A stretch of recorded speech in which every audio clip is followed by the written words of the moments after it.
أحبابي في الله غربا دردرات وكودتو غربا دردرات وكو غرسي صاحبي صلاتي نمني صلاتي أمنتا إسلاما كيستي صدركا كنا أركتا يوهن سلاني أمو خلاف علمائي إدو جرا غرين علمائي إسا كفرسيستي ورّكان أمو فاسق إسان جاني جئي غرسين غربان كان كغرفمو جروكوني يابو أتي صلاة كيتين مال أركتيجين. الحمد لله والصلاة والسلام على رسول الله وعلى آله وأصحابه أجمعين. أما بعد، السلام عليكم ورحمة الله وبركاته. أكمان يروتك أو تكدرا إسني في متتافي قريتي غربان غرفمكون صلاة كيتين مال أركتي جناني غربان غرسو جروسن غرسان سن مال جئني salaatu kiyyaan waanin dhabe siifaa himuu ji'in depressionaan dhabee ji'in dhukkuba mukaa ooka jiru isaan dhabee ji'in qoma kiyyaatuutu nan dhiphannee qomni kiyya ballaadhaa ji'in salaatuu kiyyaan wannin dhabee waswaasaan dhabee ji'in rakkoodhaan dhabee cinqachuudhaan dhabee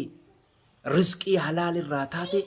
rabbi natti ballisee ji'in obboleeyyan kiyya ka islaama lubbuu teessan durallee lubbuu tiyya kaniin gorsu keessaawuu dardaroota islaamaatii fi shamara islaamaa salaata adaraan isiniin ja'a tawhiidatti aanee wanni nuti qabnu salaataan isiniin ja'a jaalowwan kiyya ka islaamaa wasiyyaan rasuula keenyaati sallallahu alayhi wa alihi wa sallam tamaayyii isaanii maal turte kamaa fi sahih iljaami wa fi sahih targhib من حديث أنس بن مالك رضي الله عنه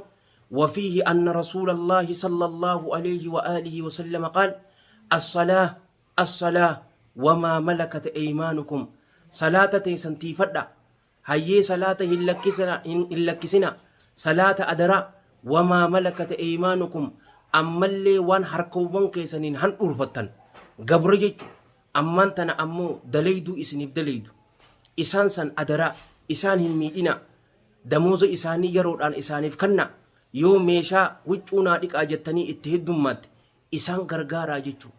Tanaafuu jaalowwan kiyya ka islaamaa lubbuu teessan dura lubbuu tiyyaanillee wanniin dhaamuu fi salaata adaraan isiniin ja'a warra salaata yeroo isiitiin bakka adaanni itti godhamutti warra salaata shanan sunnaa waliin salaatu rabbi nu haa godhu guyyaa qiyaamaatillee hulaa jannataa ta salaata ja'amtuutu jira sanii warra seenu rabbi nu haa godhu inuma سديتني ورسين ربي إسني في ماتي تيسن إسناغدو. اللهم صل وسلم وبارك على سيدنا محمد وعلى جميع المرسلين وآخر دعوانا الحمد لله رب العالمين والسلام عليكم ورحمة الله وبركاته.